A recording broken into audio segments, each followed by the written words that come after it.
I am telling you, it is the definition between an entrepreneur and an employee. The employee goes to the cliff, looks over the cliff, says, is there a balloon down there? Do I be safe? What happens if it clears? What if I land on my neck? The entrepreneur, they said, when you jump off the cliff, backs up 10 feet to get a fucking run. This town needs an enema. Fuck. Who are you? Where's Commissioner Gordon? Come on. You guys just beat me. Too stupid! You don't really think you believe things change. You've got me! Who's got you? Everything changed. And anyone who tells you different is just lying. You know who this is? This is Mark motherfucking Sylvester.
Nailed it. Look at that. Go. I always worry about that. I'm like, are we going to get it? Or are we not going to get it? We got it. Let me get this wristband on. You know, all my wrist problems. Should have Tell it me down about here. it. Bro, Well, you know, neuropathy. nerves and stuff, man. Yeah, it sucks, dude. Years and years of jerking. Drawing and doing other Drawing. stuff has fucked my wrist up bad. Dedicating time to our craft. Yeah, Like, yeah. a lot of dedication, a lot of dedication, and a lot of time. Mhm. But yeah, manning the mouse down here, it hurts. Yeah, I wouldn't know about it, but I'm sure. Yeah. How was your Thanksgiving, man? I haven't seen you since a couple weeks ago. How'd everything go? You have a good Oh, one? it was great. Yeah, I've been out with my sisters for the past 2 weeks, hanging with my niece and nephew, my sister, brother-in-law, see some friends, grinding away in pages of type 1. hanging out with Nice. Puppies. Been good times, man. Putting on some weight. How about you? Well, I do before we jump into me, which is my favorite subject, obviously. I do have to say I'm proud of Sean. He's doing much more of the traditional drawing as of late. Yeah, I feel like I shamed him enough, and I broke him down. I got him to the point where it's like, get in there, pencil to paper, let's go. And I've been digging it. I've been digging what I've seen. It's great. Yeah. It's, Dude, it's like going back home. Yeah, man. Hells yes. Now we're talking. No, mine was good. Friends, family, Mhm, did a lot of stuff on the weekend. Saw a lot of people, ate a lot of food, mhm. got some rest. It was nice. Good. Was able to sit down and order a bunch of stuff for fulfillment. Okay. And we'll talk about this when we get, into more of the conversation, but, like a lot of the packaging things and stuff you need to be able to fulfill, because the books just got the an update on the tracking, should be here, or at least the majority. There's 2 packages for some reason that's on hold. I got to figure out what's up with that, but the 10th should have the majority of the books on the 10th. So Nice. looking forward to that. Yeah. Pretty Tuesday, exciting. right? Tuesday? Tuesday. Yes. Very cool. Very cool. Yeah. It's becoming real. Yeah, man. Long time coming, baby. I know. I can't wait. I can't wait to get this done and get to the next one. That's gonna be awesome. Mhm.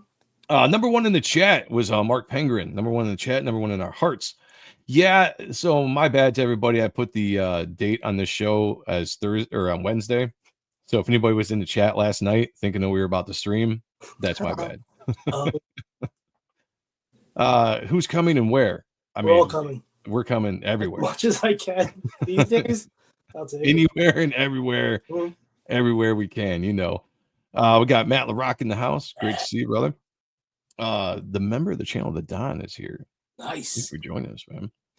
Dennis Kelly. What's What's up, all? Hope everyone is doing well. Hail Joe, Sean, and the motherfucking chat. Hail you. Yes, sir. Yes, Wow. sir. We got the man himself in the Mhm. chat, Mr. Michael Bancroft. How you There's doing? something happening here, and what it is ain't exactly clear. There's a man with a gun over there telling me that I've got to be aware. Something like that. Thank you, brother. Appreciate it. Battle lines being drawn and nobody's right if nobody's wrong. Yeah, I don't want to sing that part. But yes, thank you. That's a good song. I like that. Ja Rose in the house. Morning. Great to see you, man. Mhm. John, what's up? What's up? Good to see Hope you. you're doing well, man. Mhm. Good to see you. Gordon, good brother. I Mhm. think it's time we stopped Bogan. What's this? What's the sound? Everybody look what's going down. I see what you guys doing there. Keep it I like going. it. That's good. Timescales is in the house. Oh, yeah. Yeah, I heard about the what was it, 7.5 earthquake in California today? Wow, really? I hope Yeah, you they feel had like a okay. tsunami warning that never turned into one, which, thankfully, but Yeah. yeah, I hope everyone's okay over there, man. Hope you're doing well. Remember the channel Duck Bacon is in the house as well. Nice. Great to see you, brother.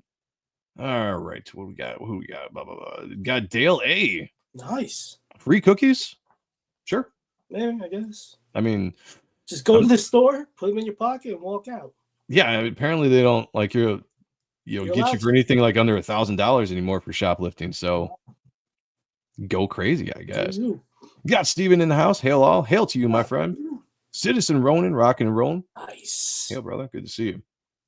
We got pizza here as well. Good to see you, man. Member of the channel, Henry Bemis. What's up with you? How you doing? Oh, okay. Did I miss anybody? I don't think. Oh, Cosmic Studios, of course. Yes. You Member of the next week, channel. brother. Hail. Good to see you, my friend. I think I got everybody. Let's see. Yep. I believe I got everybody that's here.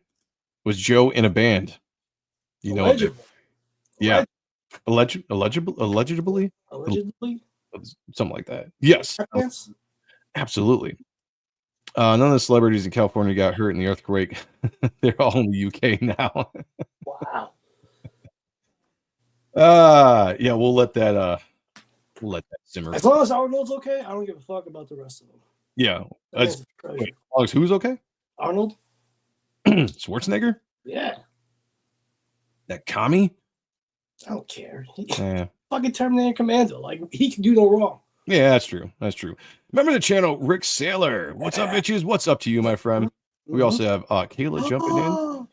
What's up to the chat? What's up to you? Co-host on Aqua. We also have the very amazing man to be in the house. I may fall asleep, but I want to know. I want to note it. I was here. Noted. Absolutely. Noted. All right. Let's jump into this short show. A lot of things to talk about and some really awesome creators and things to look at as well. So, if you guys haven't yet, please hit the like button, subscribe to the channel. Wherever you're watching this, please share it out. Let them know we're live. And guys, I want you to join in on the discussion, especially if you're backers in the chat. I'm really interested to hear what everybody has to say. Welcome to Ahrent stuff.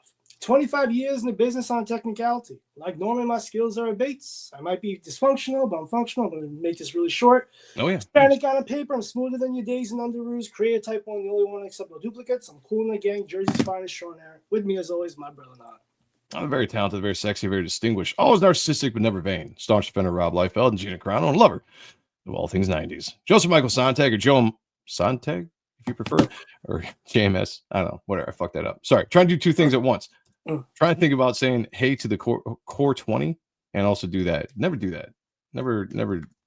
I can't do two things at once. It's just not. Hashtag C20. Good to see you guys. Core 20 is in the house. As the Pope likes to call me, JMS. Welcome to the show. And as always, what an awesome show it is we have for you tonight. Because we got an interesting discussion. We got some awesome people on with us. Sean, who are we bringing on? We got Paul, our co-host of the Spawn Review. Yeah. Naosis. Yes. And? We got Apex Comics. Yes. We got John Epple for the first time. So we're going to be a little gentle with him. We'll still give you a little raw. Bring him in. All right, let's bring him up. Welcome, guys, to the show. Welcome to Ahrent Stuff. Great to see you guys. Thank you for being here. It's my pleasure. I'm happy to be here. And if you guys do notice something a little bit different about Paul lately, if you guys have been following the Spawn Review, a little bit more baby face. I like it. It takes the years off. I recognize you. I didn't want to be heel anymore, so now I'm babyface. Yeah, There you go. there you go. There you go. Oh shit, Kayla's on stolen Wi-Fi. Don't tell anybody that. Keep it to yourself. It's only illegal if she gets caught. That is true. I want to announce it to the world, though. What's up, Phil? What's going on, Phil? Lobo. In the house. John, welcome to the show. I think it's the first time we've had you on here. How you doing? Pretty good. Thanks for having me. Absolutely. We've been talking for a little while. I know you've been working on a lot of stuff, so welcome. We'll definitely dive into some of that. Apex, welcome back. I think it's been a bit since we've had you on. It's been about a couple of years, I think, man. Has it been that long? Oh, Yeah. shit. Wow. We are horrible friends. Actually, Bad this, people. no, I think this is the first time I've been on your program, but you've been on my channel before, I think. You haven't been on here before? I don't think I Yeah, have. Have I? even shittier people. I can't remember. All right. I cannot remember. Yeah. Well, I'm here anyway. We're still waiting for that cash app, so hurry Yeah. up before the Yeah, show. we're checking the accounts now and make sure the money's coming through. Everybody's younger brother Vaughn is in the house. Vaughn Coleman. Young man Vaughn. All right, let's jump into it. Short show. So the topic is what's the disconnect between backers and creators? Now I bring this up because this conversation has been going on now for a while. I mean, it's nothing new, but there's been more, I guess, talk about it lately in the social media webs. Some of it thanks to our co-host on Akba, Kayla, for putting in a bunch of questions, just going insane over the holiday weekend, which had to take a break from eating turkey to read all the stuff online. Well, thank you for that, Kayla. Not really. But brought up some interesting things.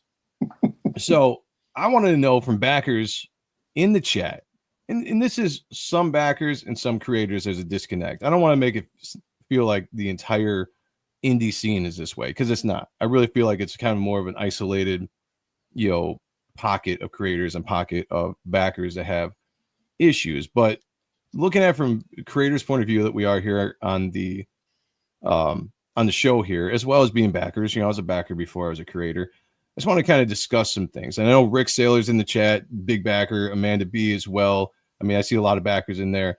So what do you guys think is the overall disconnect? Because I've been hearing a lot lately about the price of books when it comes to campaigns. Now, this has kind of gone back for a few years. I would say that I've kind of heard like the price point of crowdfunding books per pages compared to the stuff you can get in the shops and everything has kind of come up.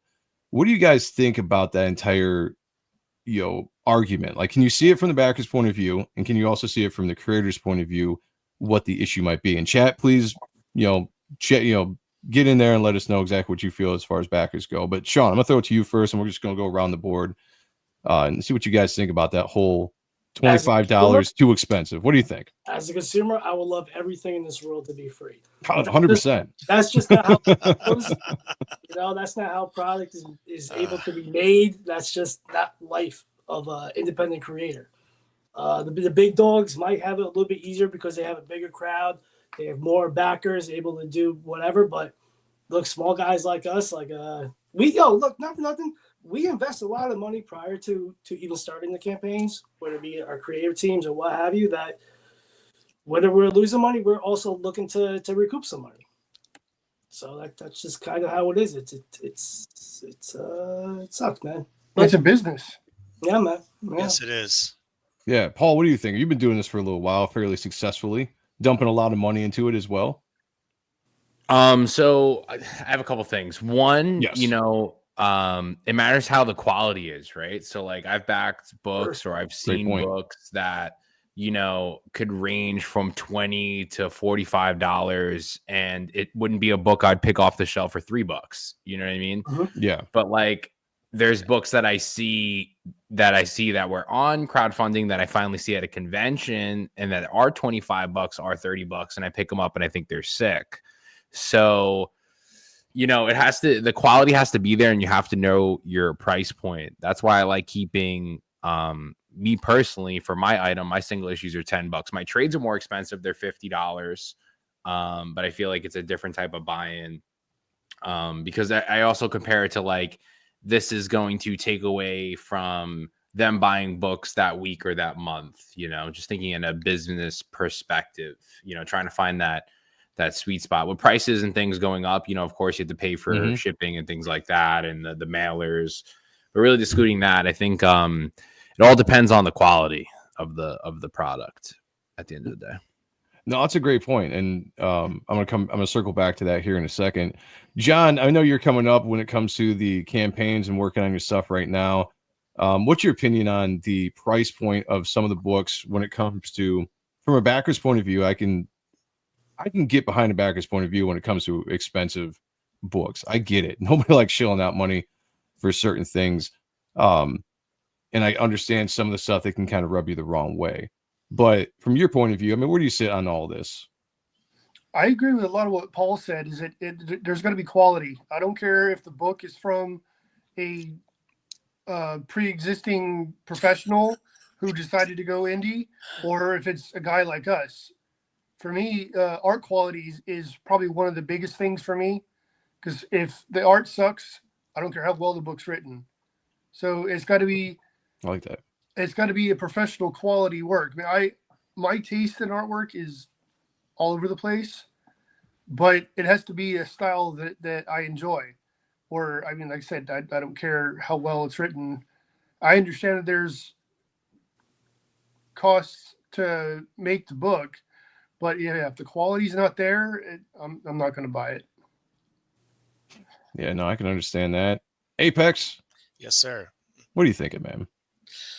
Well, I think when you're paying $25 for a book, it's a limited amount of of comics you're going to put out for that price. It's going to be a low print run.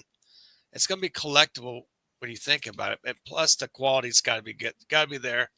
Your story has to be a good story on top of the great art, and you're supporting a creator. On top of that, if you reach certain stretch goals, you get something free along the way when it reaches a certain stretch goal, and that kind of adds the value to the project in a way that you're not going to get if you buy a $25 book from a creator. You might get something extra, more than likely, and plus it's a low print run compared to like $3.99 or $4.99 for a comic book. It more than likely from the big two, it's going to suck.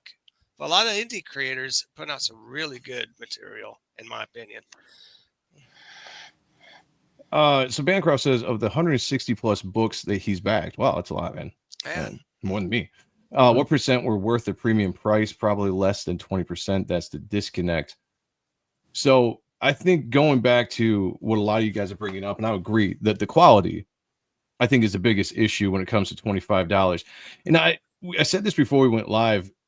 Like all creators aren't monoliths, right? You got to judge every creator separately on what they do. Not every creator brings the same quality or puts the same money into the quality of their project. So when you see a really, not trying to, don't want to offend anybody when I say this, but to me, there's a difference. And I've said this before on this channel. There's a difference between what I consider hobbyist creators and then creators that are professional. Now, I'm not saying professional as in worked in the industry or anything, but professional on a level of trying to make a business, trying to present a professional product as best as they can. I'm talking about the look. If you see something in the comic shops, you're trying to get that kind of quality when it comes to art, story, probably even a better paper quality because it's crowdfunding. And so if you look at that, there are some books, when you have that kind of quality, they're going to be more expensive to make, right? And I can absolutely see spending $25 on a book that just floors me when I see it, and it jumps out, and I'm like, damn, like that's an awesome looking book. I have no problem paying whatever they want for it.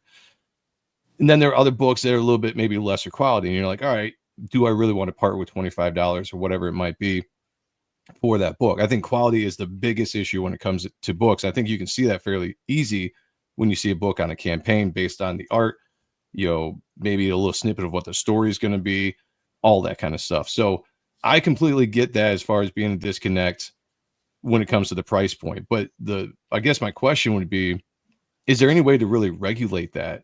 Because it seems like $25 across the board seems to be the price everybody goes with, right?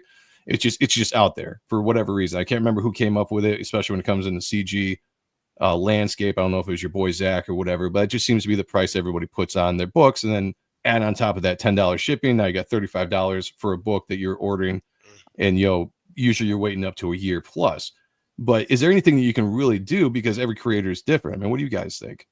I definitely think that, and this is a different perspective, because, you know, online's online, and when you sell it in person, it's different. But if like, for example, if you took that book and went to a convention and no one's picking it up for $25 or $40, you're going to know there's the disconnect. You know 100%. what I mean? Yes. So like, it has to be a certain buy-in. And that's what I tell people too that are asking, like, oh, I'm going to do all the conventions and I'm going to do crowdfunding, similar to like what my approach is. And I tell them, I sell them exactly how I sell them at the conventions. You know, the singles are 10, the trades are 50. Sometimes the deals are 40. And I do the same deals on my website or like on the Kickstarters, etc. You know, That's so it's pretty all about cool. that quality. And then you'll see too, like, and I've seen it, that you'll see if the book was worth it, if their backers are going up or they're going down. You know? Right. So. I mean, anybody else? What do you guys think? Well, when you're paying $25, you're basically supporting the creator, his own business. He has to get the distribution. He has to print the books themselves.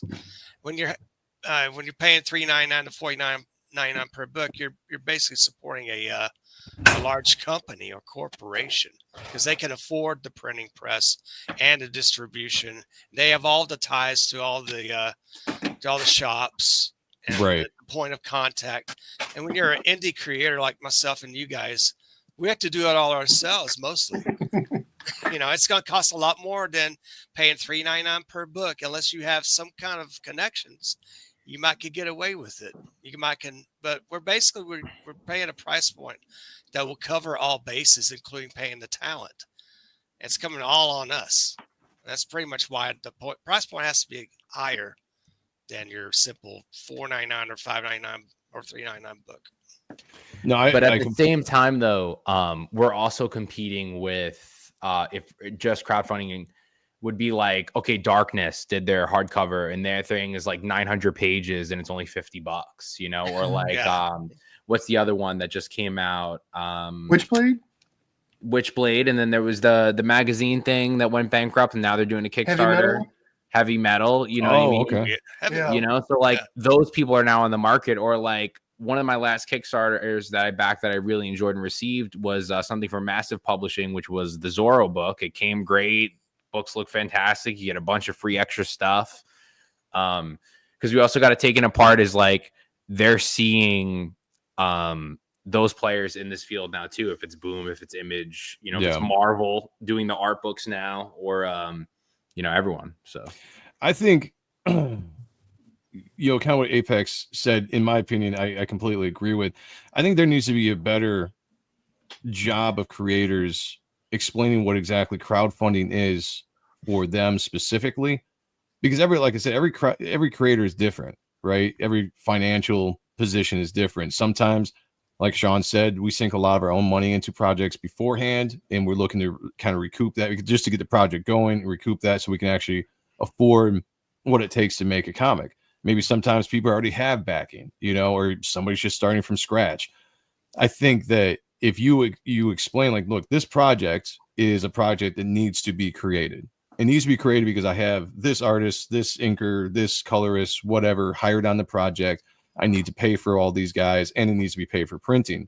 Yeah. In that aspect, you are funding, right? So, I mean, crowdfunding is about funding of the project. You know, it's not a store. It's not an already created thing, although some creators have created stuff beforehand, and kudos to them.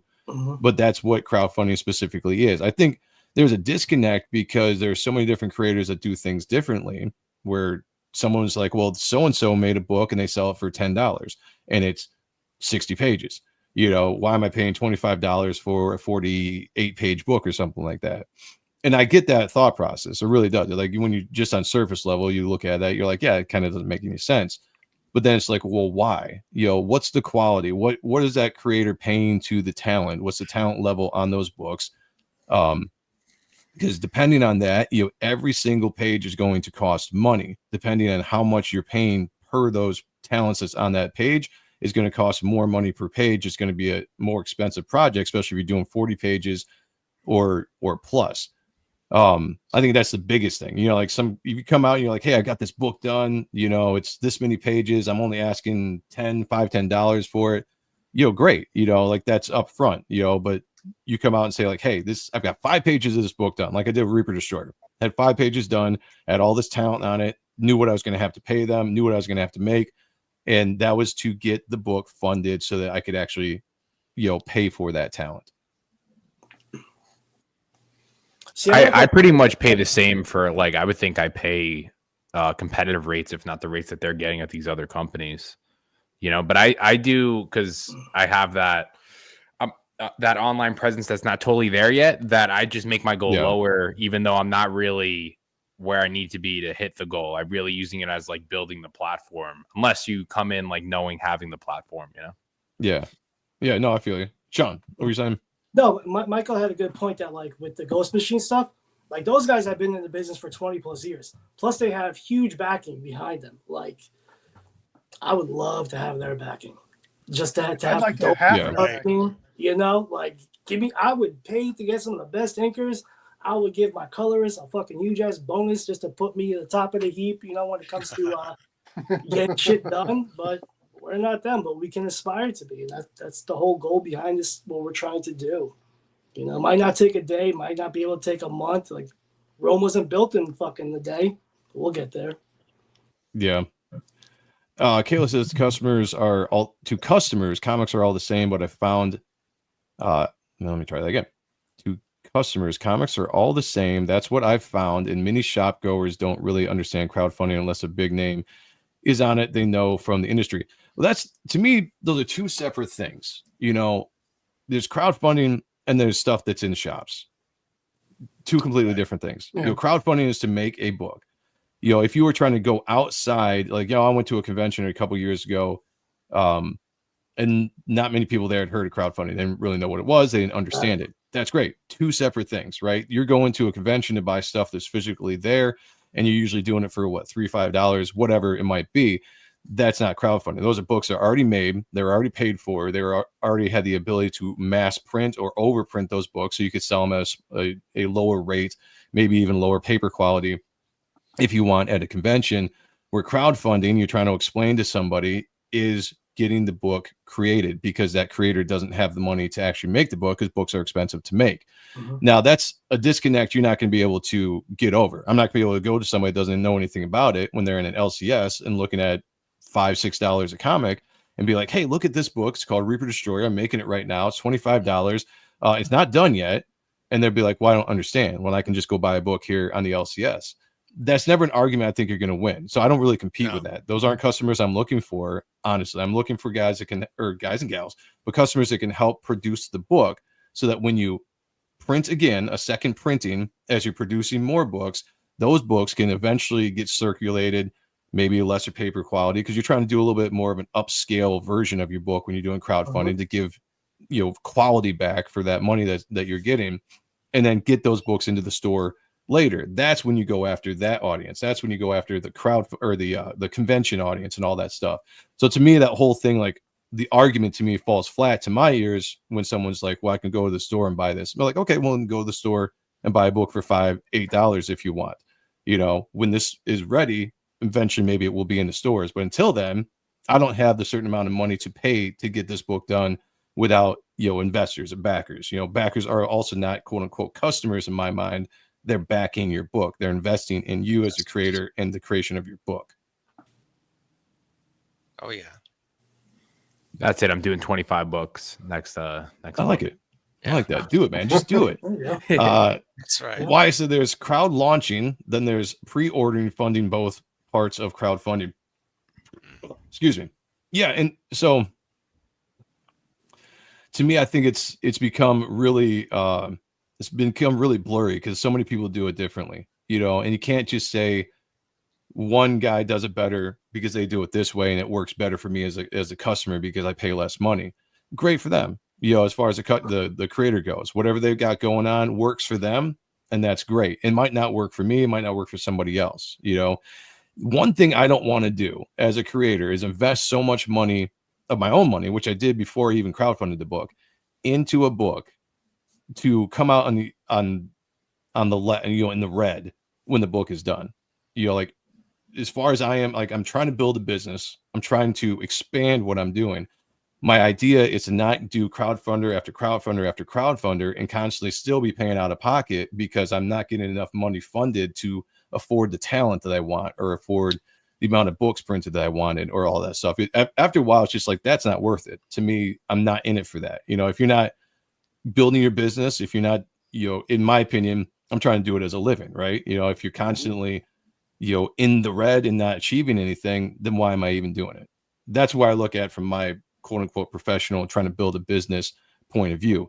Otherwise, I'd just be like, I'm just going to grab cheap labor, cheap talent. I'm just going to put stuff out there and I'll charge, a cheap rate for it, and I'll be completely fine. But when you're getting guys that charge like $200 a page because they've earned it, because they've been in the industry for, 30, 40 years, and you're bringing that kind of talent onto your book, you are going to charge a heftier price to get that book done. Otherwise it doesn't get done. You should. You said they earned the privilege to charge that much. Yeah, absolutely. And again, that goes back to the talent, right? And there's a lot of talent that doesn't charge all that much, and I get that. So it's, again, like, I try not to compare myself to any other creator. I can only speak for myself and what I try to do and who I try to bring on the books. I have just, call it whatever you want, but I have a want to work with certain kinds of talent. And a lot of times that talent are people that come with names, and that's on me. Now, what I do is I'm not jacking up the prices any more than $25 to compensate for that, but I'm just saying I need at least this much. And I'm already putting in enough, money out of my own pocket to try to achieve that, so that falls on me. And now it's up to the customer whether they want to back that or not, which is their money. They can do whatever they want. And I'm 100% fine if someone's like, look, $25 for 40 pages is too much. I'm not backing your project. I'd be like, hey, that is completely fine. No ill will. You do what you do because I'm asking for money. That's, I'm not demanding it. You're not a customer. I'm like, you have to back this because I'm putting something out. So like that's where I'm looking at from my point of view, as far as the crowdfunding is completely separate from anything else that we have out there. That's what I like about crowdfunding, though, is that most of the campaigns I've looked at, you have options. If you only have a few dollars, you can get the book, you can get the digital copy. Or if you're guys like me, or you want to physically have the book in your hands, there's a tier for that. And then the guys that have multiple issues, they got tiers for that as well. Some of them offer art out of the book for even more money to help fund getting the book made. So right. I think crowdfunding is more the way to go rather than try to do mainstream stuff anymore. Yeah. Well, I think in a lot of ways, and we've said this so many times, that crowdfunding is the only reason why a lot of us couldn't even get books out there. And I guess one question I've seen certain people ask, can't ignore the elephant that's in the room when it comes to crowdfunding. There are dramas and there are beefs, right? When it comes to certain creators, certain big creators, and certain backers, there's going to be a back and forth there. And some of the stuff I've get, because you get, disenfranchised with a creator for whatever reason, and now you have an issue with their business practices, late books, which I completely get that, and the amount that they're charging for a book. My question is, should a creator that is doing a crowdfunding project, is it okay for them to make a profit off of that? Because I've seen some people kind of point. Right. But we're all creators here, so I figured probably yes. But like, that's the question, because I've seen some people recently kind of, hint to that point, like they shouldn't be making money off of it. And my thought is, like, it's a business, right? Like, you're helping us build a business. Every business is to make money. I mean, what do you guys think? Every person should be striving to hit 100,000 or more, what I mean, on one of these campaigns. And the whole point is that's pure profit. Like, I'm transparent and I say, like, hey, at 8,000, I'm really profiting, Yeah. Oh yeah. And, for sure. So like, I definitely think we're all here to profit. Otherwise there'll be no books. So, right. I mean, just because this is fun doesn't mean we can't make money at it too. Sure. Oh yeah. Well, that's the thing too. I think it's also like the, not trying to shoot shots, but it's like, people's insecurities would say, like, hey, like, you should be making money doing this. You should be doing it for passion. But these people are not trying to do this thing that we're trying to do to actually make it into a living, because exactly like you said, like, this has to pay for things, or, this has to pay, if we want to do this away from our jobs, it has to pay more than our jobs, or at least accommodate to buy groceries, to buy things like that, So It's helped Yeah. buy my Plus, drink it's only card, so I know this money can be made. Yeah. Yeah. Hey, What dirty commies are insane. Right. Just a few people. I just wanted to throw it out there to the chat and everybody. I think for the majority of people out there that back books, I'm the same way as a backer, right? When I back a book, I'm backing to help that person fulfill that book, whether they're a big creator or a small creator. Like if I like the book, I like the product, I'm going to pay the money for it, and I'm going to wait for it. That's just me. I've never really been a huge fan of bitching about late books, and I'm a backer of Snowy Sasquatch. All right, and I'll probably never get that book. I spent like $85 on those tiers. So I mean, it is what it is. There's a little bit of a risk that goes into it, and there are creators that rub or they give the crowdfunding model a bad name on some of their practices. Right? There's nothing we can do about that, though. That's one of the things that try to talk to with some backers. You can't hold all of us responsible for the bad deeds of some. Right. Mm-hmm. In my book, it's taken a lot longer to get Reaper Destroyer out there. I've been transparent every single step of the way on why that is. I never put a finish date on the book when I launched it on purpose, being that it was my first crowdfunding campaign, and I didn't honestly know how long it was going to take. And I'm glad I didn't put like a year on there, because it would have been like, oh, you're freaking 80 years late. I did it on purpose because like this is the first time I'm going into it. Next time around, all the stuff that I've learned, I'm going to take it and put it into the next campaign. And I learned quite a bit about all the things that you run into when you're working on a project. So, I do have a super chat. $2 from John says, speaking of funding, got links I need to back. There are links below to everybody. I have to add Apex links before the show or after the show is done because I forgot to put those in. I do apologize. Mine is in the chat right now, Joe. Oh, there you go. Yeah. I'm a shitty ass host.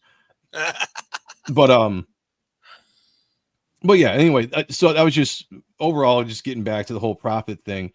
Most creators probably don't make a lot of money off their projects, because what is the majority that you think most creators pull off of a normal project? 10K, 15K, on average. Like I think it's rare these days that you get up into the 40, 50 and higher, range. And yes, once you get up there, you're going to make a decent amount of money off of that project. But if you are putting a lot of money into your campaign and you're only pulling 10 to 20, there's a chance you might be going into the red to get the book out, and then that is a labor of passion at that point.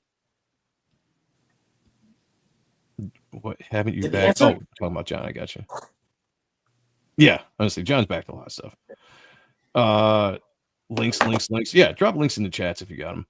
Yeah, give me the power, dude. Add Project Naosis. Give me the power. Yeah. Power of the rich. No, it's just the business aspect of it. If you're not in it to, make money so you can reinvest into your business, then I don't know really. Again, that's why I separate, and no shade to anybody, but that's the difference between the hobbyists and the professionals on what you're trying to do. There's a lot of money that goes into making the book in general. And then if you're taking some of that money, you're making into promotions. You want to create a website. You want to do whatever you're putting into expanding your business going forward. Money to go to conventions. You want to overprint so you can go to conventions and sell stuff there. And, get stuff into stores, all this kind of stuff. That to me, I think is what we are all aiming to do. And the reason why it's great to have Paul on, because Paul does a lot of that. He's kind of a little ahead of us in a lot of those areas. So Paul knows ahead of that, but I'm getting smoked by you guys on the crowdfunding.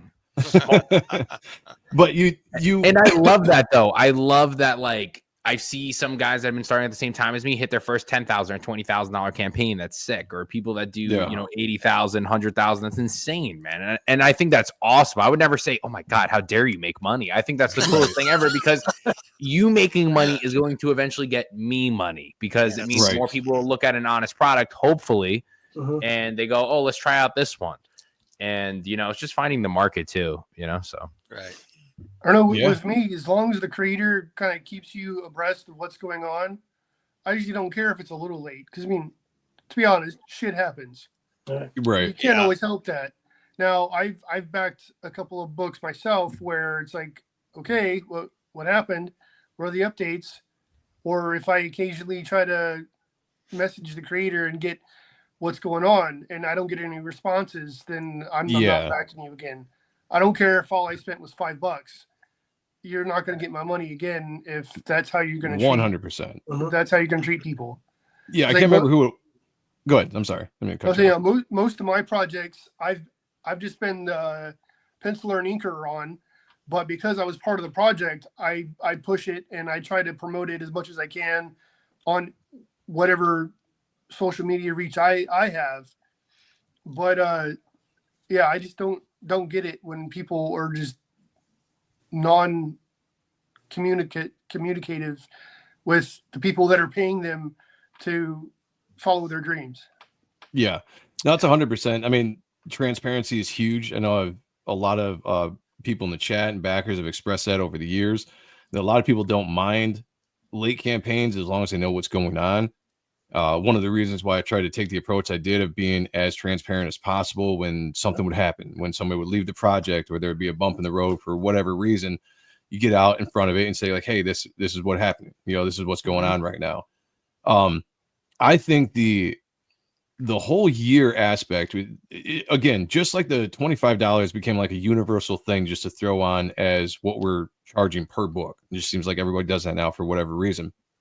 It seemed like the whole year to get a book done or get a project done was also a universal thing that somebody just chose one day and they put it out there because it worked good for a creator. The problem is that a lot of new creators, you have no idea, and I speak for experience, no idea what goes into making your first crowdfunded project and all the things that are involved in it. You know, like I've said before that I have the art for Reaper Destroyer. My part in the book has been done for an insane amount of time, but it took forever to get the rest of the book colored, to get the rest of the book lettered, to go through the pre-production of getting everything sized correctly and all that stuff, getting ready for print, and then to go through the entire printing process. I was beyond shocked of how long that took because you have so many moving wheels, you know, unless you're doing everything yourself. And if you are and the quality is top notch, God bless you. You know, I wish I had your talent, but I don't. So you have to rely on other people to do the things to keep the professional look of the book going. And sometimes you have to work on their schedule as well, which sucks when you're sitting here thinking like, oh man, I'm done. We're ready to get this book out. It's going to be out in the next few months. And then it's just like month or week after week after week, you're still waiting for colored pages to come in and like all this kind of stuff. So like there are certain things you don't know you're going to run into until you do. So to go out there and be like, my book's going to be out next year and such a date, I think it's unrealistic in a lot of ways, you know, especially if you're doing friggin' 40, 60 page books. I mean, some of that stuff is insane. The amount of pages people are trying to cram into a crowdfund nowadays. Yeah, it's tough. It took me 3 years to do mine. I drew it. Well, I wrote it, drew it, inked it, even hand lettered it. The entire 56 pages. But we'll talk about that later.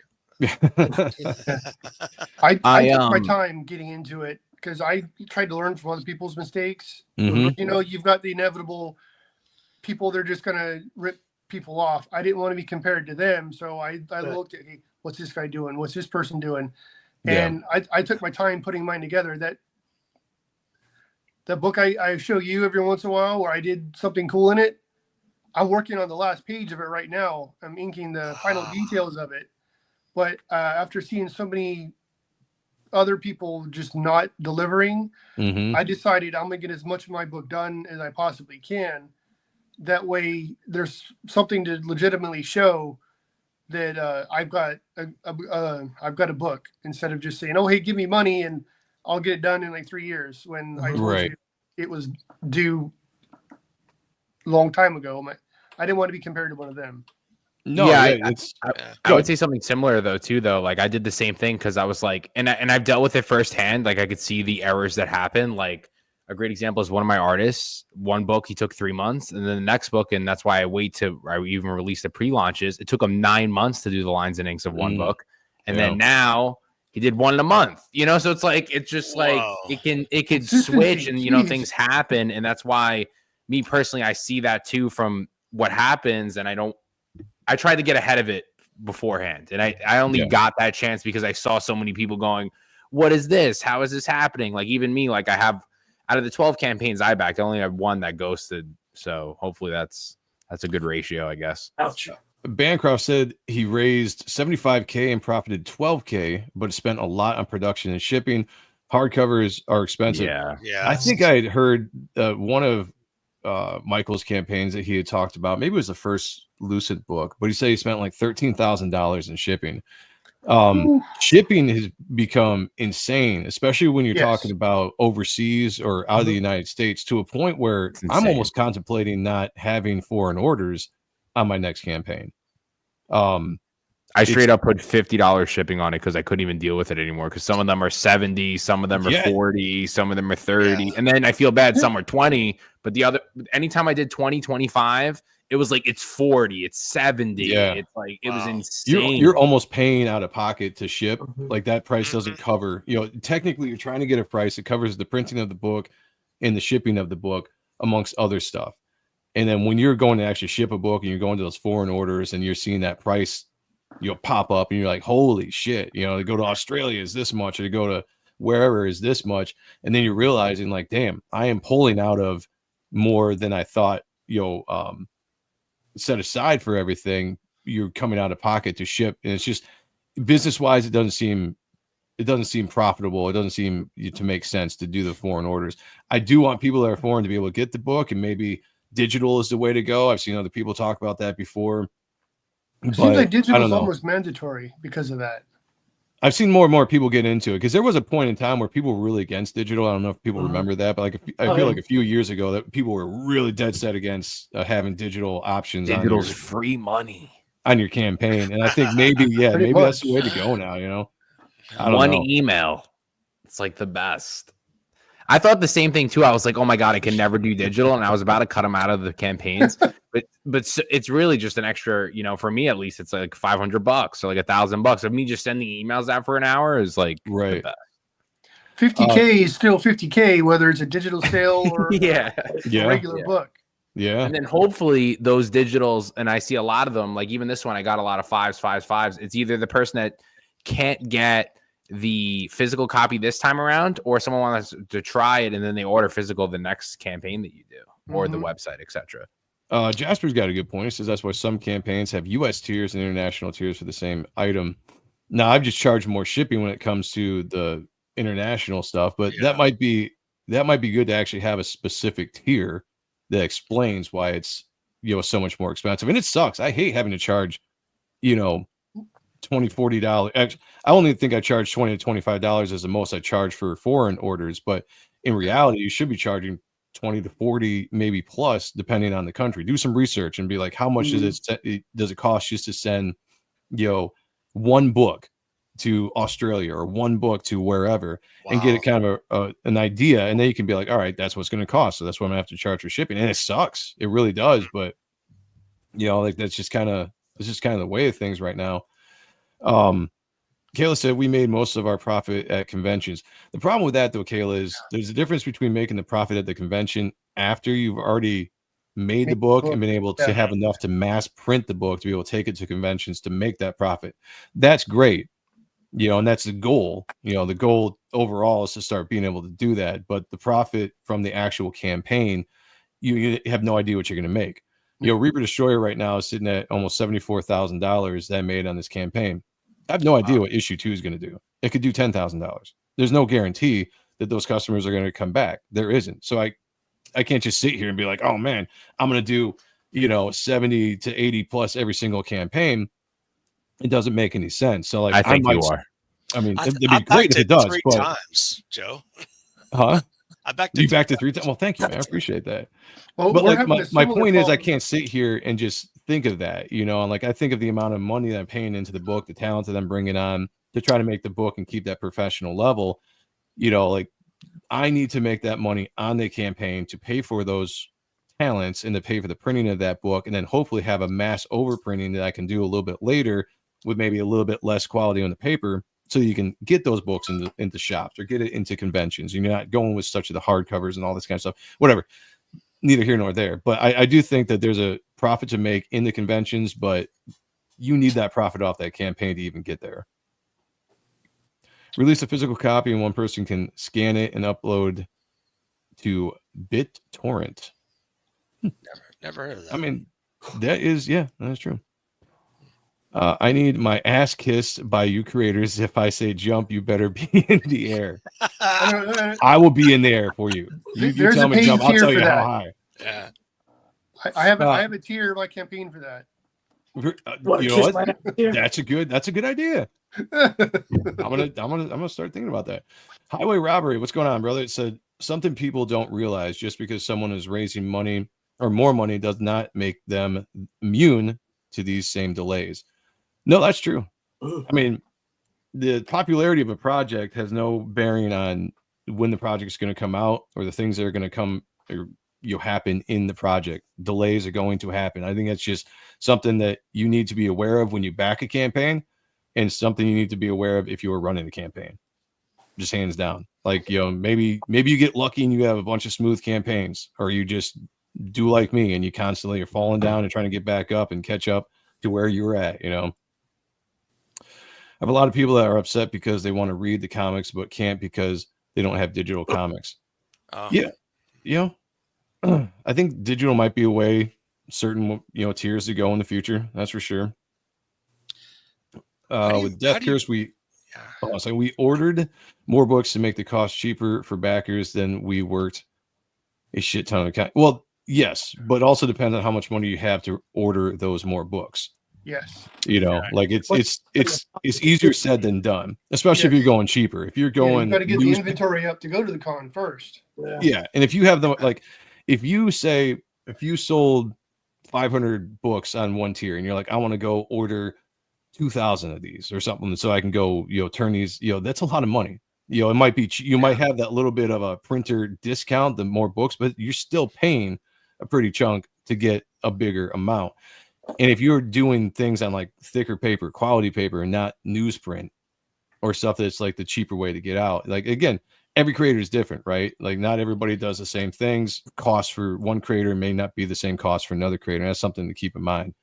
I do think that for the customer going forward, I want to try to make it cheaper for you guys. I also am trying to listen to people that don't like all the extras. When I first got into crowdfunding, it was like, all the extras. The print. It's like you put in all this stuff, give all these free things, and turns out nobody likes that for the most part. I never know what to do with the stuff. I mean, granted, same here. It's cool to look at, but if I take the stickers out or I use the magnets or the posters or whatever, does that devalue the book I just bought? Yeah, it's just, and like Rick's a good one. Like Rick backs so many books, and he's really good to go to and be like, hey, dude, what do you like? What do you dislike when it comes to being a backer? Running stuff like that across him is really good. But I kind of want to pull that stuff back. I want to bring down the price of the books a little bit, but I also am going to bring down the page count of the book. I'm tired of doing 40-page books. It's not what I'm here to do. It takes forever, and it's fucking expensive, especially with the amount of talent that you have or that I bring onto the books. It's expensive to pay for 40 pages. I want to go to more of a traditional 20 to 24 page books that you see in the stores. I want to bring the price point down and try to get the books out faster. Like, that's the idea going forward. I got kind of sucked into the whole crowdfunding thing where people are like, $25 is too expensive to charge this. I'm like, all right, well, I'll add 15 more pages to the book to get it into the 40s. Yeah. And then you don't realize how much money per page that extra $15 adds on to what you were spending to create that book. It was not a good business move. Fortunately, the campaign did well. I could afford it, but it just doesn't make any sense. So backers out there, we love you. We appreciate you. We're going to do what we can do. Know that we're not trying to rip you off, but sometimes a book has to be $25. That is just what it is. But if we can make it cheaper, like Paul does, then that's what we're going to try to do. Thanks. Sorry, but $25 for 40-page book is insane. It's really not. Thanks for coming, Vaughn. Yeah, I'm pretty sure Vaughn's book's $25. Is 40 pages. It is, I think. Oh, yeah. By the way, go back Phenomenova. I have not read it all Phenomenova because I don't read, but it looks really good. 20. Damn it. He goes 68 pages. 68 pulse pounding pages. 24, 32 pages for me from now on. Yeah, fuck these long, big ass books. We were so fucking bushy-eyed in the beginning of this. We're like, tell us everything you guys know, elder statesman. Elder statesman. Well, I just want another fucking comic book. Like, this condensed trade shit sucks. Yeah. That's why I took my time getting into this. I wanted to learn from other people's mistakes instead of just learning. I did the same thing though. I was like, fuck 20 pages. We're going to do 40 for the first one. I had a full book done, and I was like, it was last second. I was like, fuck it, 40 pages. It went from 24 to 40, and then I hit launch. Idiot. That was like my biggest regret. Honestly. You live, you learn, you assess the situation. Right. You only grow from there. Like, because that's all so I didn't know what crowdfunding was either, and I thought, okay, the only way to charge $10 was 40 pages, etc. Right. Now I do $10 for the 24 to 28, but Yeah. it's just a different, And then you could do that 20 something page book and do a hollow foil, make a cool gimmick, and then do the 20 or whatever you choose. Like, make it cool. Give them something that makes it fucking shine and bright and catch their attention. It's guys like Joe, parts of a book that I've been working on. It initially started off as a flip book. Mm-hmm. The other guy that was working with me didn't work out, so I had my half, and then all of a sudden I had to expand what I did, and I'm like, good God, I was same way. I was like, how much fucking work is involved with this? And yeah. I think it looks for some of my best work so far. But still, it's like, good God, man. Yeah. I was just going to say, it's guys like Jasper is the reason why my book is even 43 pages, which I decided I'm never going to listen to Jasper again. Thanks for coming, Jasper. But when I first came into this, my book was originally, issue 1 was originally supposed to be 24 pages. That's what I plotted for. And then I get into the crowd because I wasn't even thinking about crowdfunding at the time. And then I get into the crowdfunding and I'm listening to everybody. And I'm like, all right, I'll bump it up to 32 pages. That's a good amount for a first book. Yeah. And I let people like Jasper talk in the chat for too long when I've been on streams, and he's putting stuff out there like that. And I'm like, all right, well, I need to bump it up even more. So my book advertised at 32 pages. I decided to add more and more pages as I was working on it, which you should never do. Never. Just because I wanted to be like, look, everybody, look what I'm giving back. Thank you for investing. I'm going to give you even more pages than I said I was going to do. And when I was at page 20, I remember finishing that page and thinking to myself, fuck, I could be done with this book by now. But no, I've got 24 more pages I need to draw for this fucking book because people like Jasper jumped in and was like, $25. So, Jasper, I love you, man. I'm telling everybody right now, on stuff, we're going to have a storefront. We're going to have hats. We're going to have shirts. The first shirt to come out next year, hashtag, don't listen to Jasper. It's gonna be awesome. It's gonna be, we love you, Jasper. We love giving you some shit. It is Jasper's fault though. Why Reaper Destroyer kept going up in page count, because he would jump in and I'd be like, all right, gotta bump it up. Yeah. Like I can add more pages, I can add more scenes, more double page splashes. All right. Yeah. Like we'll do it. Yeah. At first, I was like, I wanted to elaborate on things I'd already written, but now that I've extended that out to 25 pages, I have to go back over the script and figure out how the hell it's all going to make sense now. Exactly. Yep. There's plotting issues and stuff you got to rewrite. Absolutely. Mm-hmm. I don't recommend it. Don't do it. Yeah, I definitely don't listen to Jasper. Yeah. But Jasper says, don't listen to me. Look at your competition. The only thing I look about competition is quality in books. Yeah, that's all I look at. I don't look at page count. I don't look at anything else. It's like, does their quality in book look professional? Is that where I need to be? Is mine better? Is it on par? I could give a shit what anybody puts out there when it comes to page count, because somebody could go crazy and be like, my book is 100 pages and I'm charging $10. Like, well, fuck off. Good job. Good for you. There ain't no way I'm competing with that. Not even trying to. So I don't even look at it as competition. These reprint books? Yeah, that's not even competition. Like, you blew me away, buddy. I can't even compete. Your book's going to be different than mine, and then Paul's is going to be different, and then everybody else's book is going to be different. Even if it's the exact same page count, you can't necessarily compare the two. Yeah. Mm-hmm. Yeah, that's a greater conversation goes into that. If we have more time, we could definitely jump into when it comes to the quality of making professional level comic books. But I do want to jump into you guys' campaigns. Chat, thank you so much for joining in and giving us some of your thoughts when it comes to the crowdfunding stuff. Just know that we can't create any of this stuff without you, and we appreciate you 1,000% of backing our books and helping us create what we create. So nothing but love when it comes to these creators and to the backers, and hopefully we are as transparent as we can be. And, when it comes to the closeout of Reaper Destroyer, which might be in January, I'm planning on giving out a ton of free shit, because I just want to give back to the backers as much as possible, just to say thank you for this first time campaign success. So just that will end. We got Christopher Bouchard in the house. Look at that. Bouchard. What's going on, brother? Good to see you. Caught the last 60 seconds. That was the best. That's all I need. That was the best part of the show. No, we're going to jump into, we got some awesome creators on the panel. I do want to look at a couple of the projects before we jump out of here. And then we're going to do an art reveal that we've been teasing. We got the Inks back by Marlo Aquiza. Aquiza? I can't pronounce that right. I just say Marlo. Marlo on the Type 1 cover. Yeah. So let's take a look at some of these. Paul, since we got you on here first, and I think you were technically the first person we booked on the show. I know you've got something going on. Did you want to share something? I'll bring it up real quick. We can talk about. Oh, you want to bring it up, or I bring it up? Just share it again like you did before, and then I'll pop it up, and then you can control it. Okay. All right. Let me share screen. Yes, that is absolutely what's going to happen. Wait, me? Boom and boom. There it is. All right, let me bring it up. Here we go. All right, let me know when we're live. You're live. Rock and roll, brother. All right, guys. Project Naosis episode 5. This is my 9th Kickstarter campaign. This is our 9th Kickstarter in the world of Project Naosis. This is a 24-page superhero sci-fi ongoing comic series with no multiverse or do-overs for lovers of X-Men, Mortal Kombat, and Invincible. Let's fucking go. So yeah, in the year 2090, a speedster named Crimson Pain, this badass right here, rises up and eliminates all the superheroes in existence. So the government makes a super enhanced team called Project Naosis to fight off the rebellion. These awesome characters right here.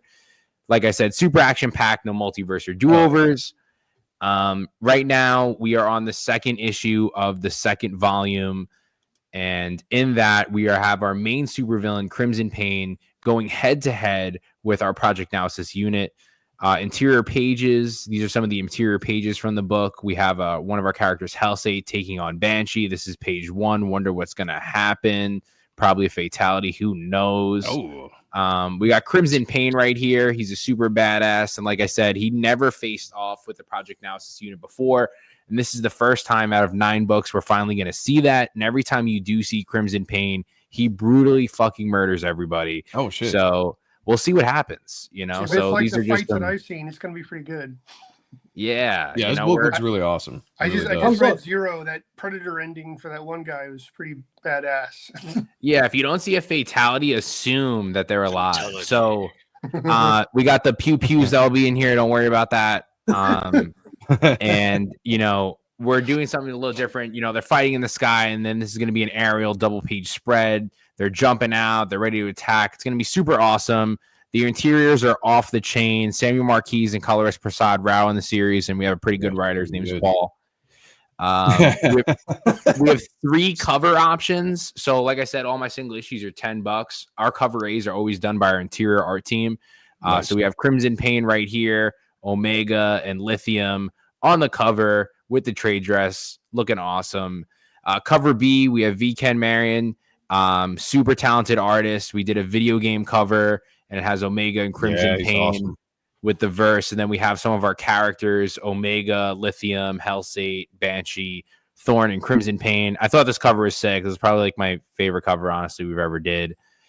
And then we have a Kickstarter exclusive. We're only printing 200 copies of these. It's going to have no trade dress. And it's Corey Hampshire did the lines and inks, and Prasad did the colors of Omega showcased on this death contraption that he's standing on, ready for a fight.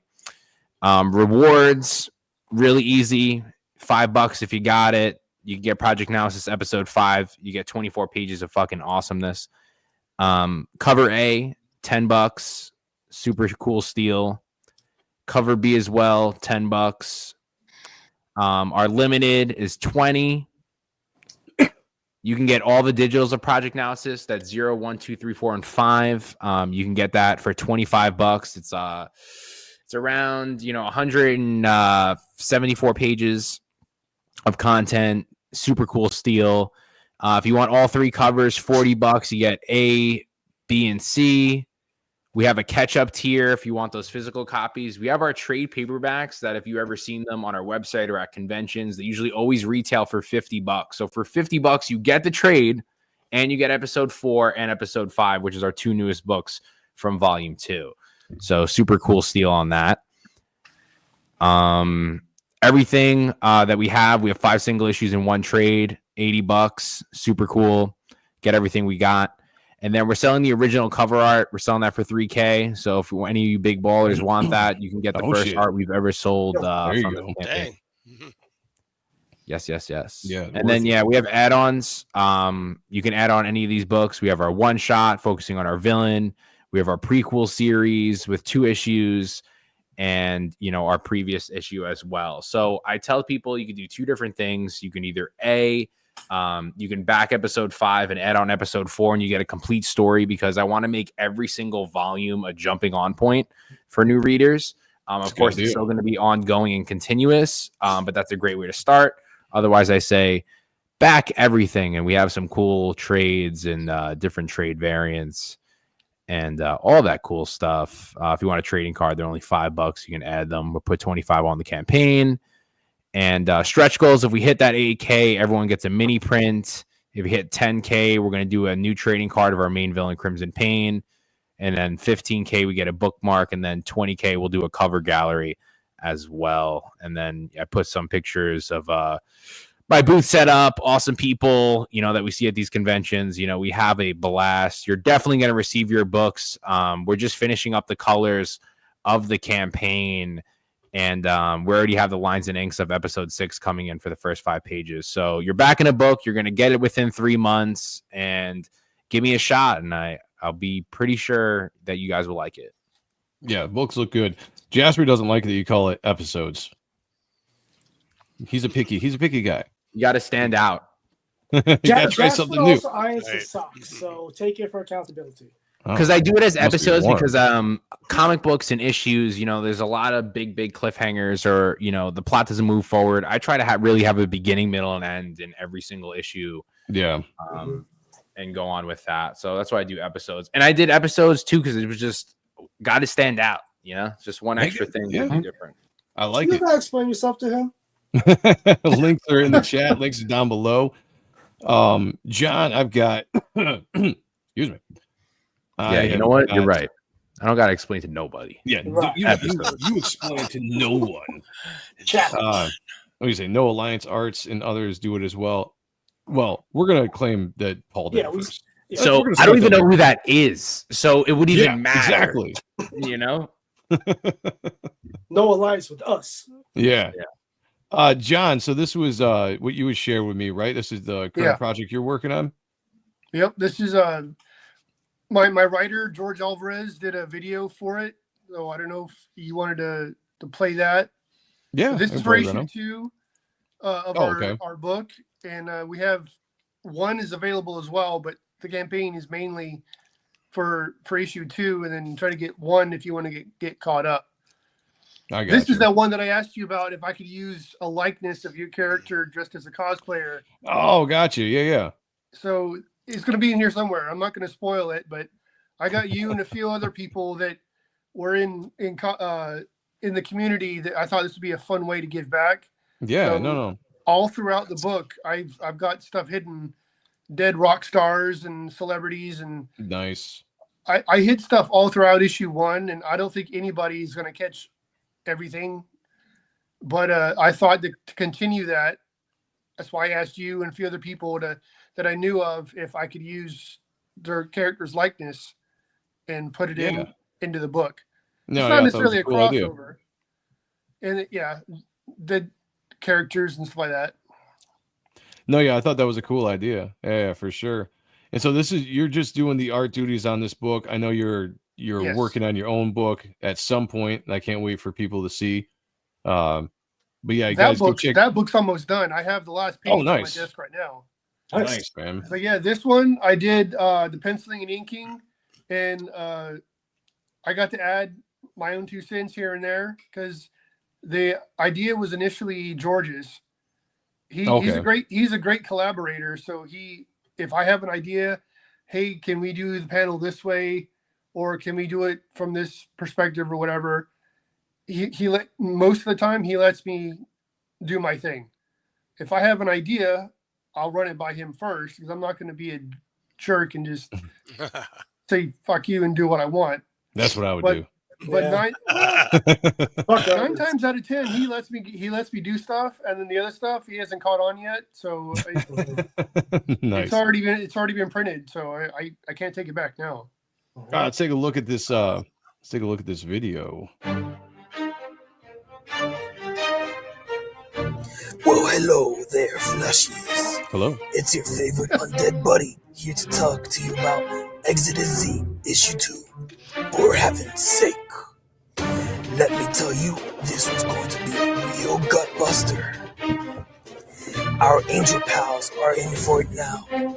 They've got no choice but to fend off the relentless zombie plague. Talk about a holy mess, am I right? We're bringing back the same talented humans from the first issue to keep things flowing smoothly. Kudos to them. And guess what? We're adding not one but 2 new cover artists, Pierce, Hazel, and Les Magnificent. They'll be bringing some eye-popping covers, with our angels fighting back against the horse Julie. We're aiming for a modest $27.50 to cover printing, shipping, and ensuring a high-quality product, because I don't want to hunt any poorly made comics. Your support doesn't just bring the project to life, it helps expand the Exodus universe. Join us on this epic journey. Your contribution becomes part of our legacy, and we're just dying to have you with us. So back issue 2, and let us keep this undead party going. Oh yeah.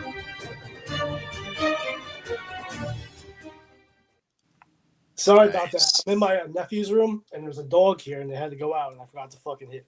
Come on, dude. But also, look, I just ordered a pair of skinny jeans, so now I gotta kind of rethink. Hey man, what you do in your own free time is Pants not you, on. man. I've been working on me. Well, you do you, buddy. You But do no, you. I asked you, Chris Graves. I think I asked. Let me see, Mark Polton, if I could use one of his characters. He said yes. Nice. Isaac Bell said yes. Hell yeah. Isaac's a good dude. One of my first projects was Mary Machine Gun that I did with Max DeVille. So she's in the book. As you guys saw, Homie the Clown was in there just to see if anybody would recognize him. So I did not recognize him. Well, it was in the preview, but it was, I did that on purpose just to see if anyone would recognize it, because in volume 1, I hid stuff, I said, all throughout the book. There's plenty of inappropriate humor because George let me add my own 2 cents, and apparently I'm demented. I don't know. There's nothing wrong with that. But yeah, I got plenty. Well, there's gore because it's a zombie book, but the inappropriate humor I added, and then because being a zombie book, I don't see how you can not have that in there. You got to have the gore and inappropriate humor, and then because zombies are invading heaven, we're not necessarily being religious, but it's heaven, so we're not going to be like, oh, we're not going to be picking on any specific religion. So I don't want people thinking stuff like that. You know what? You do you. Yeah. I'm not worried about people being too offended about stuff. Yeah. Well, I'm not. Because I think we've talked about it before, but with me, if you're not a paying customer, I'm not going to be a dick, but your opinion has no effect. I like that. Seriously. Yep. Because the way I see it, if you're not feeding, fucking, or paying me, I don't see why I need to worry about your opinion. Perfect. I agree. Yeah. I agree. Put that on a t-shirt. Jasper said Mitch and Elizabeth Brightweiser are Allegiance Arts. Yeah. Never heard of them. I think I've heard the name, but if it's not Spawn, I don't know who it is. Right. That's what I'm saying. Yeah. They don't register. Well, not from that. I'm not going to take advice from people that put their book at Walmart before they gave it to the customers. So that's true. Yeah. Let's face fact. Oh, was that them? Yeah, Red Rooster. You heard of Red Rooster? Okay. Yeah. Nobody cares about that. Yeah, they had their stuff at Walmart for a little while. Yeah. If you looked hard enough to find it. Okay. I got you. Yeah, nobody's caring. Nobody cares about what they think. come together. Do you lots of double talk tonight, Joe? Huh? What? Double penetration? What? Oh. Only Apex, she asked nicely. Yes, sir. do you have a link you want to share, or do you have something? Yeah, I'll share it right Awesome. now. Let me present first. I will talk about the campaign, and I don't have a link I have the link for the video, but separate from the campaign. It's hard to put it in. So we'll do the video last. All right. Jasper always acts like I'm supposed to know everything that he knows about everything. I'm just like, I don't pay that much attention to certain things. All right, what do we got here? Hey, FanBat Volume 1. I reached 1K this morning. Oh, shit. Hell yeah. Awesome. Nice Yes. job.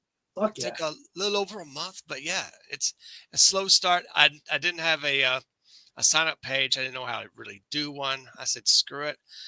I have the entire project is finished.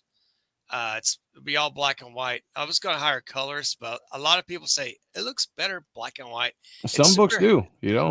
But like that image right there reminds me a lot of Kelly Jones' work. I like it. Oh, which one? This one? The black and yellow. Right here? Oh, yeah. Thanks. I'm a big fan of Kelly Jones, so his work's awesome. Oh, absolutely. Yeah. This Batman stuff is crazy. Yeah, this is a 60s go-go dancer gets bit by a tall, dark, mysterious stranger who happens to be a vampire. A day later, she ends up having attributes of a vampire, immortality, superhuman strength. But on the downside, she can't go out in the sunlight. She can't go to Catholic Mass since she's a Catholic schoolgirl and a go-go dancer. Oh, and that's a combination right there. My favorite type of girl. And she cannot see herself in the mirror. She can't see her reflection. So she's very distraught. She wants to find out who originally bit her. There's a legend. If you find the person who bit you, if you kill them, you can regain your humanity back. And so she spent over 50 years all over the world. There's some side stories that can be attributed to her backstory as well in the future of FemBat. But yeah, I created this character back in 1998 as a weekly one-page comic strip to be produced in one of those big city magazines, but that never came about. So I put this back pretty much in my files, and I created some other stuff. In the meantime, I put out some books here and there throughout the years, and went back to this one in 2019. I'm thinking, oh, okay, FemBat, I could do something with her. So I got very stoked. I wrote, penciled, inked, and hand lettered all 56 pages. Oh, with shit. The cover would be 60 pages cover to cover. But yeah. But I do like it black and white. Yeah. Yeah, I think it looks good black white. You're right. Yeah, it has a lot of texture to it. If I were to have it colored, I'm going to lose some of the texture in the black and white. Yeah, I've had that happen in my work. I hate that. Oh, no. You got to be very direct with the colorist when that happens. Yes. But if I were to color it, it would have to be subdued colors, nothing bright or brilliant popping Right. out. Maybe a little bit flatter colors would work a little bit better on it. Yeah, flats would work great.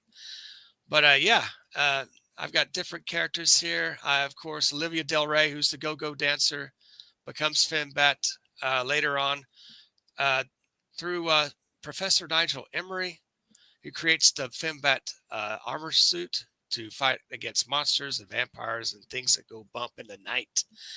And the main villain is Edmund Coral, who's known as the Death Dealer. He controls the Bat Demons, and the Bat Demons been kidnapping people from this club that she went to years ago and turned them into monsters. And she wants to prevent that from happening again. And we have this beautiful library right here that Igor Van Saint has poofed into. Poof. Yes, thanks to our friend Clay, the cigar chomping gargoyle, who's the librarian of the castle. And if you look in the background, there's a lot of Comicscape books all along the shelves. Oh, nice. I'll be able That's to a fill lot out. of dedication right there. Look at all that. Yeah, they're like omnibuses. I would go cross-eyed writing all those in there. But there's a lot of depth and back that those things took quite a while with the perspective and drawing intricately all the textures and things like that. And it's a work of love, pretty much. Yeah, I can see that. Yeah. But you can go to the top, start from the top. We have the original backer of the wraparound cover. I'm getting a lot more backers on this one. It's the Nice. It's the homage to Power Comics #1 back in 1977 from my comic book company out of Michigan. Oh, yeah. So, shout out to Michigan. That's right. Somebody's got it. Yeah. We'll take it. Yeah, the Finbat Volume 1 Moonlight variant have only 6. I'm only going to make around 750 copies of this variant cover. Make it limited, very Nice. limited. Very limited. I like it. Yes. For $20, you get a blank sketch cover, a wraparound cover. It's all white with the logo on the front, the Finbat logo, and a lot of you artists can buy a copy and like put your artistic work together, put something on the cover, make it look cool, and maybe sell it for $100 or whatever. Oh shit! Now you're talking my language. Yeah, and for $70, you get all 3 of the Finbat covers. And I have added this one. This is going to be a 24-page mini comic, full color, Enforcer Inc. versus the Devastator. It's kaiju action in a big city of San Diego, and Enforcer Inc. is my version of the Avengers, but they're based in California back in the 80s. Nice. Yeah. And for $15, you get the original art bookmarks. Go ahead and draw, ink them for you guys for $15. And yeah, it's a pretty good deal. And for $30, you get the Finbat Volume 1 and the Enforcer Inc. 2-pack. Yeah, save a couple of dollars. And for $125, the Finbat Fiesta Everything tier, you get all 3 of the Finbat covers plus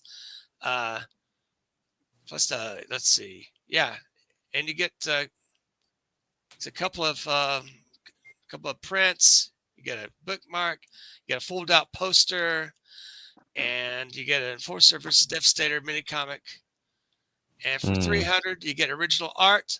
If you buy original art, you get a complimentary copy of Finbat Volume 1 wraparound cover with the art purchase. Pretty good deal. Hell yeah. Yeah. Yeah. We've got links in the chat. Femba, look at that. Feel free to buy as many Hell copies Lord. as you Thank you, want. brother. Hell, yes, for 1,000, we've reached 1,000. Everybody gets a Finbat bookmark. Yes. For 2,500, that's the next stretch goal. Get a Finbat magnet. Get her flying up to you right there. And if we reach 5K, we get a Finbat trading card art by Dan Lawless. Oh, Dan Lawless. Super Oh, talented. buddy. Very, Dan very talented. Lawless. Very- Yeah. I mean, he knocked it out of the park. He loved the design of it, and he said, well, he's kind of pondered upon it in the middle of the night. He said, dadgummit, I'm just going to go out there and just do the card. And he did. Just the quality of it, and he does it such a fast amount of time. That just blew me away. Yeah, he's a talented man. Makes us sick. He's that talented, and that's the highest form of flattery you'll ever get on this channel. Yeah, that is Right. our highest form of flattery. We Yeah. say that you make us sick, Yeah. and you absolutely make us sick. Dan, good for you. For 7,500, we'll add 8 more pages to the book, and for 10 grand, we'll get a free Apex Comics Universe Ashcan, about 24 pages of the Ashcan. So yeah, if we reach that goal, it'd be awesome. Golden booby bullets. That's right. Bounce like off it. those bulletproof tatas, man. That's how it Hells works. yes. Madonna Okay, style. I'm going to go ahead and stop sharing. I'm going to go ahead and share a video and just Okay. play it out. Let me go ahead and do it real quick. Present and screen. Bam. Here we go. Where is it? Okay. And share. All right, here we go. Let's bring it up. Trailer time.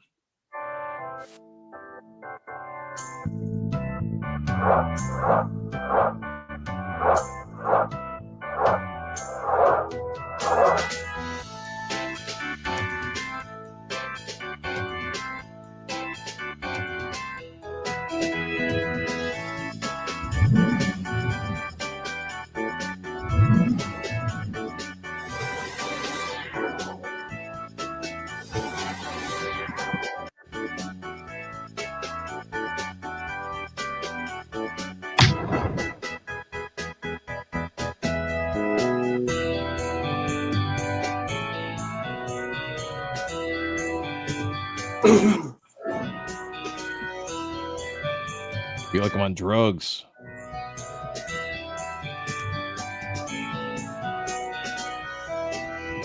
Movies.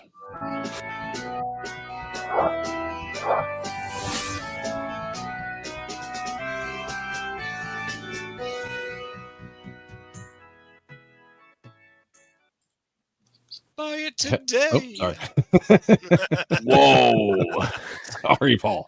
Yes. No, everybody that's go our check that second out. super chat. No, I thought we Yeah, had I was, one. everybody, yeah, I was just gonna say, Don, that is actually the second super chat because John hit us up with one early, but we do appreciate you for $2. No one super Yes. chatted, so I did. Hail to you. Thank you, That's Don. our We God. appreciate it. We Yes. appreciate you. All right, everybody, links down below, or links are in the chat for all the stuff you just saw. Please go back that and check that out. So now the time has come for what everybody waited for. We're going to see what we can do with this because we have a countdown, but I had to have it in a video file. So we'll see if I can pull this all up and make it work. This could be a big disaster. So we'll bear with me. Just remember, we're laughing with you, not at you. That's right. We'll take So that. we're going to do the reveal of the cover inks to Type 1's cover that I drew, Marlowe inked. And once we actually get it colored, we'll go over that when we do. But this is the inked, the full inked version, which came out amazingly. Shout out to Marlowe. Do you just want to do the picture right off the bat, Sean? Yeah, it's getting late. Let's just do that. It's getting late. We're going to do the picture. All right, here we go. Drum roll, everybody. Let's do this.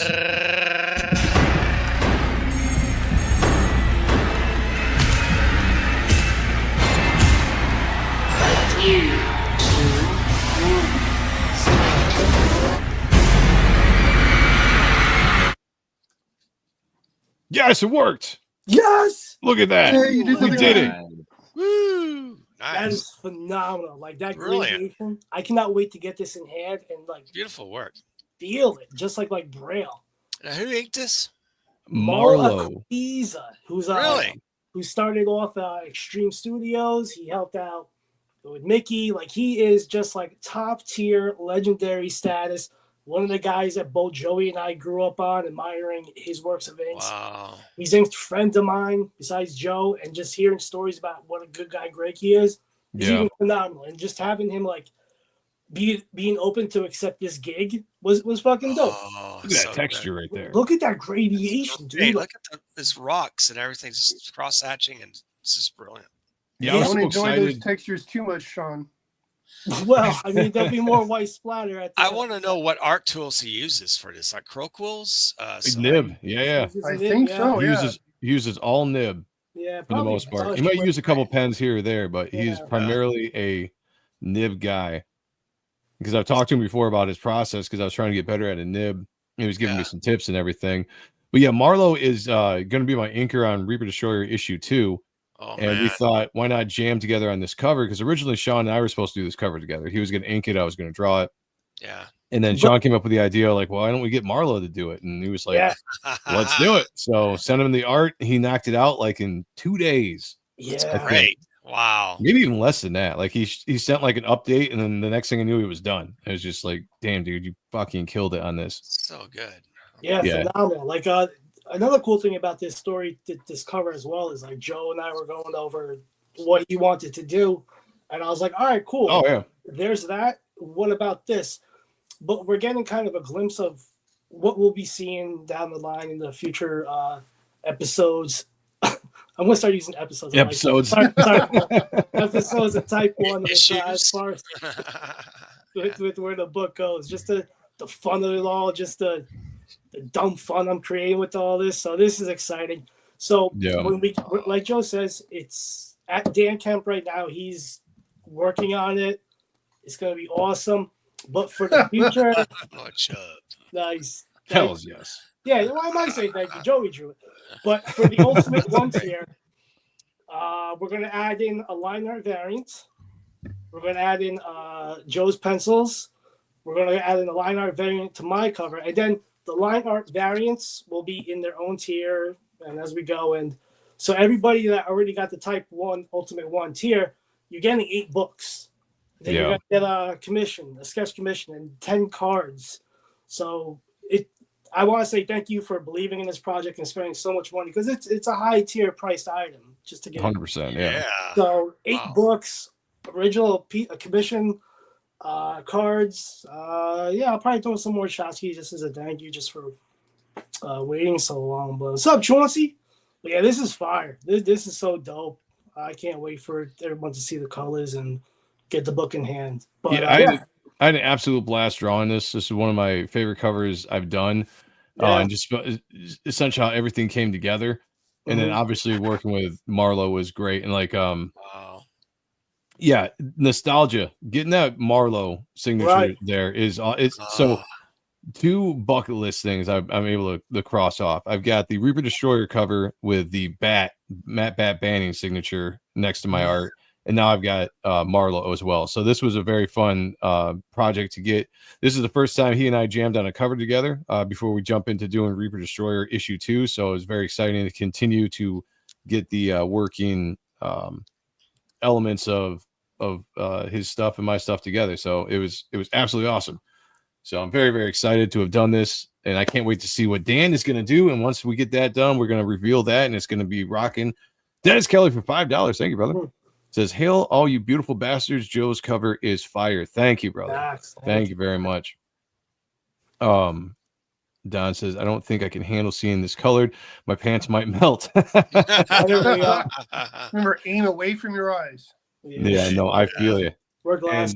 Yeah, so I've got the original art right here that we'll be sending to Sean when I get a chance. But yeah. So Marlo inked this right over my original pencils, which is what I prefer to do when I'm working with inkers. I think it just works out better than having them go over blue line or anything like that. I agree. So, yeah, and just seeing this in person is awesome. So I can't wait to get that to Sean when we get a chance. But that is the reveal of the Type 1 cover, inked by Marlo, an absolute legend. Yeah. And then once we get the color cover in, I'll be updating all the tiers, closing them, opening, doing everything. So we're gonna make magic with this book. And thank you everybody for your patience. I'm working diligently to get this book done. Believe me, I'm gonna be taking a hiatus from the Monday shows for a bit just so I can keep working. I'll still be out and stuff. Yep. So, I would love to see a black and white T-shirt of this. I would actually buy one. No, that'd be cool. You're not doing Spawn anymore? Is that what yeah, that'd be great. For a couple of weeks. Well, maybe a month and a half or so. But I just want to get this book done as fast as I can, best and fast as I can. Am I promoted to co-host? No. He's like, don't bury me just yet. What an opportunity! I respect that. No, yeah, I like that. He's always working. On 360, you're not gonna do? No, he's doing 360. Yeah, right. You're doing 360. Yeah. Come on. Yeah, I was gonna say you can't miss We that. were waiting for that one. I might come back for the Brett Booth issues only because that's what I really. Oh yeah, man. So maybe just the Brett Booth books. But Paul, you are a co-host on there. You are a co-host. Yeah, but I'm like 3 or 4. You know. Oh, like so you want the change in the seat? That's like what a sub. Like sometimes Jimmy Fallon stops out for a little bit, and they have Tom Brady come in. Tom Brady can come in. There you go. I like that. I like it. Links down below for everything, guys. Reaper Destroyer, the book. I'm not really going to pull it up. We're running late. Just let you know that I got the notification that the books should be here at my doorstep on the 10th of December. So, really? That quick? Wow. Yeah. We're getting them. Well, you got to do like you got to record you opening the box. Oh, I'll do an unboxing. Yeah. Once I actually set up and get it done, it's 30 boxes are coming. So it's going to take you a second to get it into the house. So how many backers? You got kids, they can carry it. Well, my daughter's 5 years old. I don't know if she can carry arms and legs. A 26-pound box. Damn. Wow. So I've got 1,256 backers on the campaign. Tell the That's really great. Wow. That's fucking awesome. All right, let me bring it up real quick. Can I just blow my ego? Yeah, blow your ego. If it wasn't for me, we wouldn't be getting this. He would have done another book, which would have been just as dope. True. But I got a more personal connection with this story, being there from Jump Street. So you're welcome, nerds. Yes, it is Sean that convinced me to do this book when he did. So I would not be here without Sean. I would not have achieved anything of this without me. Without Sean. So when is this campaign going to be gone? I'm probably going to close this down probably around sometime in the new year, probably within like a couple weeks of the new year, just because Christmas is coming up and I want to get a chance to get books out into people's hands before we actually close it down. So sometime in January, I think, is when we're actually going to close it down and just end everything. And again, it's going to be this big old thing. This big, I'm going to try to do, I got to talk to see if Bancroft is still down to do it, but I kind of want to do similar to what we did the launch with, where I would have a show earlier in the day. We do Bancroft show and then maybe a later show as well. And just a bunch of freebies and things that we're going to be raffling off to backers, certain tier backers, backer overall, and just try to make it really fun and give back to the backers as much as possible. But coming up sometime in January, we're really, really close to 74K. I would love to hit that before we actually close. And I wouldn't mind, well, getting to 1,300 backers might be a little bit of a chore. That's a little ways off. But I'm extremely excited about the 1256 that we have on this campaign. Never thought we'd even reach close to that. So it is it's absolutely a dream come true. And having these books coming in the mail in a week is going to be awesome. Like I said, I've got all I have right now is a physical proof that I can look through and flip through. There you go. It's a proof. And this book is awesome. quality wise. You guys beautiful. are going to love it. It's going to be awesome. So what'd you get printed? I'll let you guys know that. Oh, later? Okay. Yeah, I try not to talk too much about my printers. I don't know why. I just keep that to myself. Okay. That's but yeah, check it out. Coming soon. So thank you guys. The show ran a little bit long, but it was a good conversation. Some good projects to look at. Good night to you, Don. Thank you for joining us as always. How much to rig all the raffles in my favor? Well, DM me, my friend, and we'll talk about it. What's your bank account information? You know about Joe the artist, but you guys are going to be mind blown by Joe the writer. Well, thank you, Kayla. And I hope you guys do. I'm excited for people to actually read it and jump into it. And we can actually dive into more of the story and what we're actually doing with this character, with the universe going forward. Because right now I've kept it a little bit of a mystery when I'm talking about the plot of the book. So, yeah, we're going to get into that right once it's out. Yeah, all spoilers. Let's go. I'm going to run the short intro before we get out of here, just because it's a late show. Guys, thank you so much for joining us on the panel, sharing the projects with us, having the conversation. We really appreciate it. Everybody go out and back the books that you saw on the panel tonight. I would really appreciate it. Shout out to the chat, you guys. Thank you for the conversation. Thank you for the let's bring the backers and the creators together. All right, let's live in harmony. Let's touch each other in weird, special ways. At least organized chaos. Yeah. The Art of Roy's in the house. Congratulations, Joe and Sean. That's a sweet cover. Thank you, brother. Thank you, man. Appreciate it. And the Art of Roy, is a fantastic artist. If you guys haven't checked out his stuff, makes us sick really good. He is another guy that makes us absolutely sick. Immensely talented. 100% sick because he's so damn talented. Yeah. All right, we will be back Monday. We're going to be looking at Spawn 359, I believe. Ooh. It's almost up to 360 now? I enjoyed it. We're getting ready for 360s coming out here in the next few weeks, right? It's out now. Yeah. 360 is not out yet. No, 359 was like last week. Yeah, 359 just came out. So we got a few more weeks till the 360 comes out. Wow. Yeah. We're going to cover 360 or 359. Yet. And we're going to get Spawn about to die, and then he gets his powers. Yeah, it's going to be awesome. 359 was really fun. So tune in for the Spawn review this Monday at 9 p.m. Going to go over Spawn 359, and then on Appreciating Comic Book Art live on 10. I've got something. I haven't got it yet. Once I get it, I'll announce what we're going to look at. But once it arrives on my doorstep, then we'll talk about it. But I think it's going to be real fun, and I can't wait to share it with you guys. So until then, everybody, be good to each other. Take care of one another. And as always, don't listen to Jasper. Picture me naked. Talk to you later. Peace.